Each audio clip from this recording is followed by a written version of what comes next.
two amazing actors, Charlize and James. Please come out. Come on.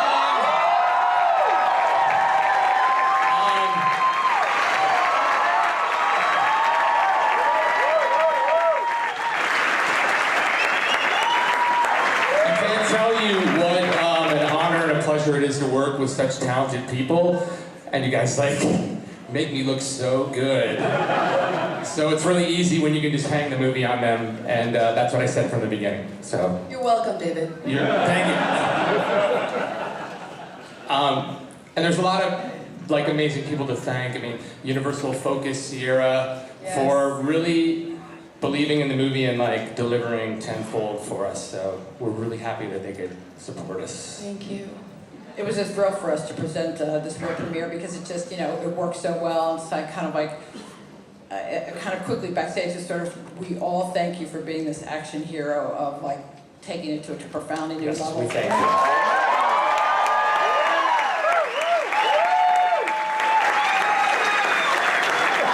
have no idea how hard she works. It's insane. Well, there are like so many questions. For you, it's interesting. Does it start with the action first, or the stunts, or because the film is so complex in so many ways. So, can you talk about that? No. I mean, with this, it starts with the story and the character, and the action just is sort of the dressing. But we did want to do some compelling action, and thank God we had someone that would put in the work to deliver it, and she did. So, you saw it. Yeah, I'll ask a few more questions, but we have microphones here. If you'd like to come down and line up and ask questions, we have a little bit of time.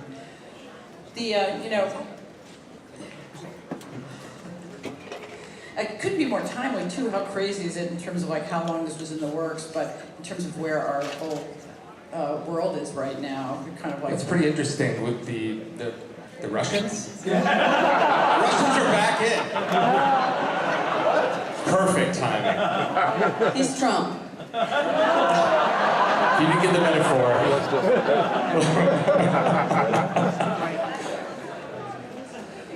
Well, in terms of chemistry too, in terms of the casting process, does it all happen at the same time? It's kind of one person lead, and then you find the right. Charlize was on the project before I was, and so I had to pitch her. He didn't have a choice. I came with it.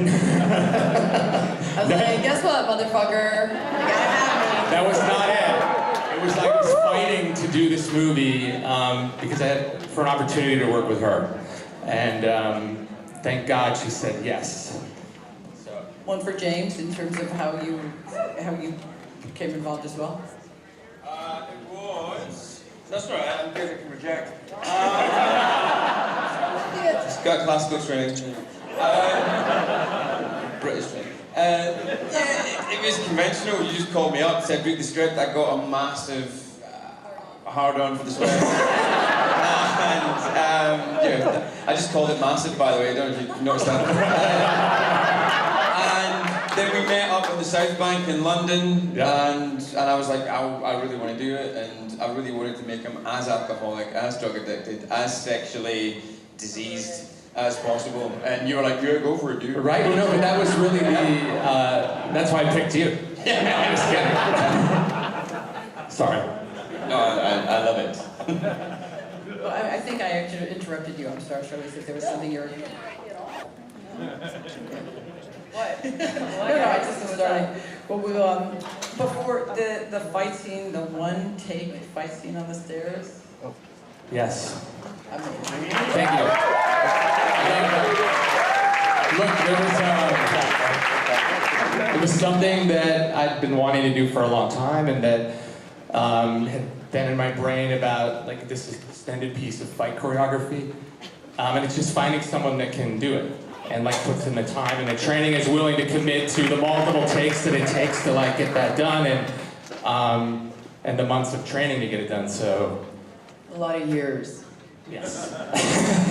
So you just don't get this opportunity. So when I saw the potential, I took it. What was so exciting to see, in terms for you, in terms of your, you've been performing for a long time, but is it like literally new muscles, new kind of skills you have to develop to be able to do that, or? Do you need muscles? Is that what you said? I was sort of talking figuratively, but then I Yeah. said even literally too, in terms of the new skill set, in terms of, you know, Yeah. how different it is to be able to carry something that off from the work you've done for years, or is it Yeah, just the no, same? completely. I mean, you know, I just want to give a quick shout out because D&D bought this project maybe 5 years ago, and we knew there was a lot of potential. I fucking loved the character. You know, I had no idea if I would ever get to play her, but I just loved the project so much. And Beth Kono, who's here tonight, spearheaded this development. And I just wanted to give her a shout out. Beth, stand up. Where is she? Where? She left? She hates it? She's right here. Come out here. Come out here. She's being pushed out. Yes. You know, Beth was the one who found Kurt Johnstead for us and developed it for over 4 years. And I got a call from her. She's like, I think we're going to make this. We're going to go and do this. And I was on the plane to Budapest, and I just literally, I mean, I couldn't believe we were actually making this film. And it all came together because of her and because of David being in the same room. And then I had, you know, 8 amazing fight trainers who basically just made me puke every single day. And I'm very grateful to them as well. So this whole thing for me, I just want to say this because I've been doing this for almost 20 years. Tonight was really special for me. Thank you so much.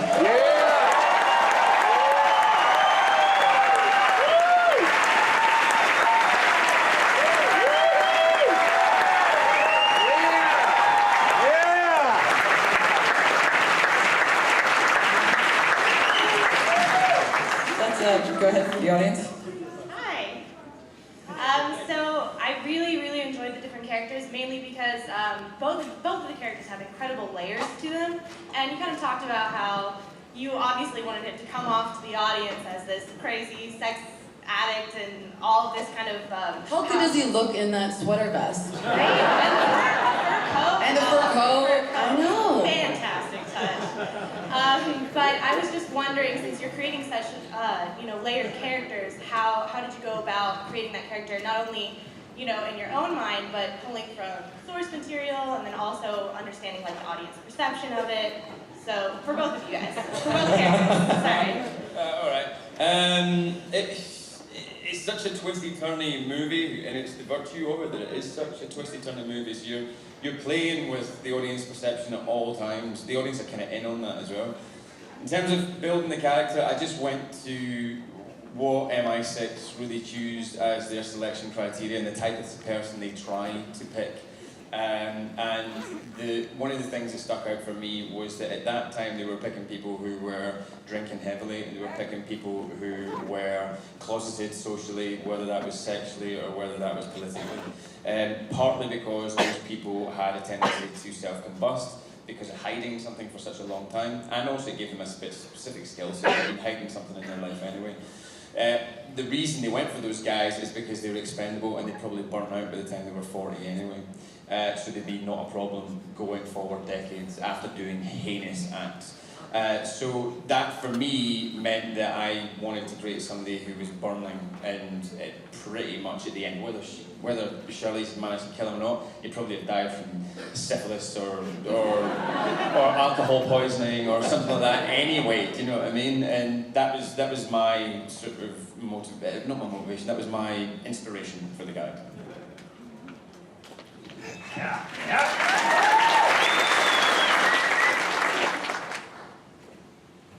This side.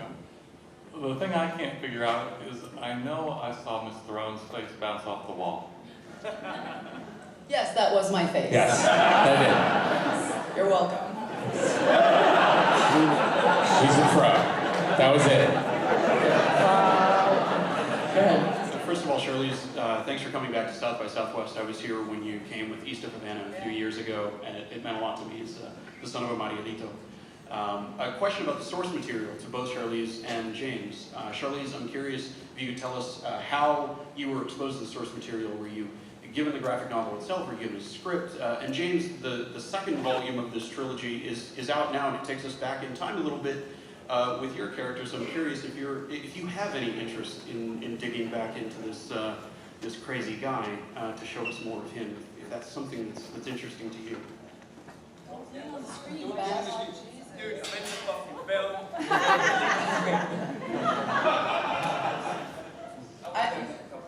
Yeah, totally. I'm gonna let Beth answer the source material. Yes, this is your baby. Okay. It was from a graphic novel called The Golden City by Oneofus, written by Anthony Johnston, yeah, who's amazing.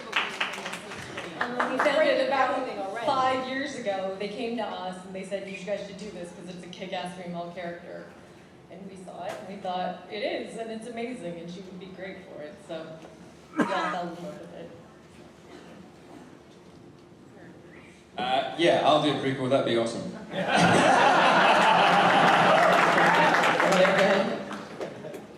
Hi. Happy belated International Women's Day and thank you for being here.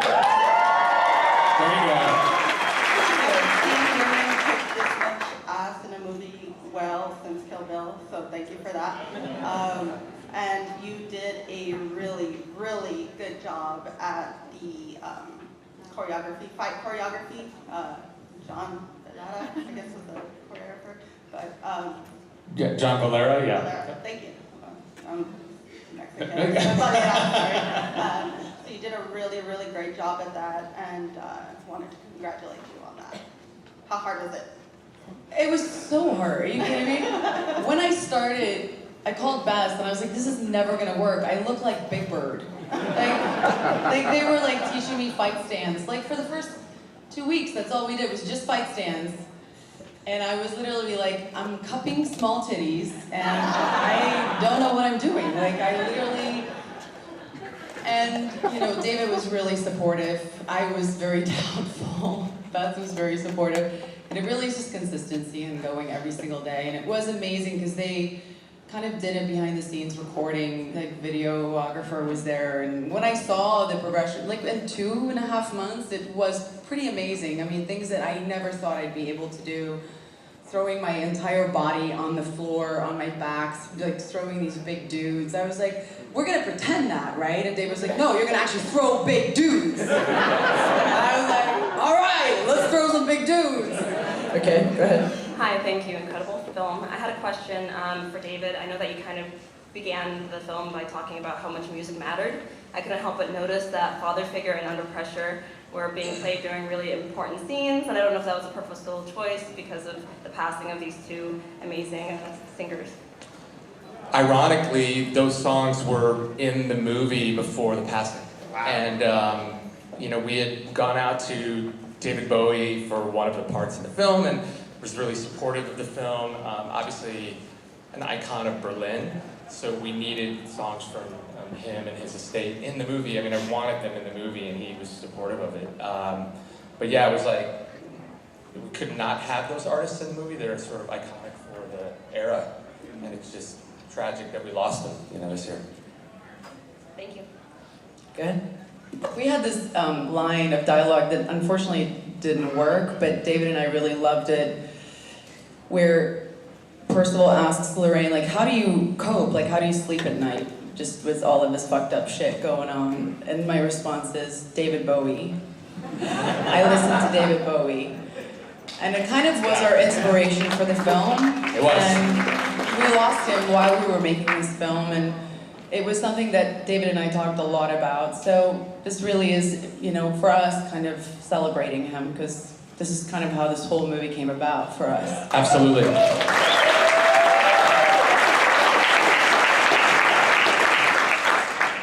Sir? Yes. Great movie. Really appreciate the great job you guys did. Kept everybody's interest all the way through, and thank you so much for a great job, Charlize. Your genius continues. Wow. Thank you. Like you. Thank you. That's so nice. Softballs. And how are your teeth? Oh, my teeth are in bad shape. Are they? I heard Yeah, that. I'm still actually undergoing surgery. It's really crazy. When I trained, I actually cracked 2 teeth in the back of my mouth, clenching while fighting. because apparently my arm strength wasn't strong enough. And I went into surgery right before we went out to Berlin to do this film. And I'm still fucking dealing with it. Yes. Yeah. Well, you're still beautiful. That doesn't. Oh, doesn't thank change. you. No teeth. Yes, thank you. Sorry, we actually have time for one more question. It goes to you. Hello, my name's Augustine. Incredible cinematography and production design.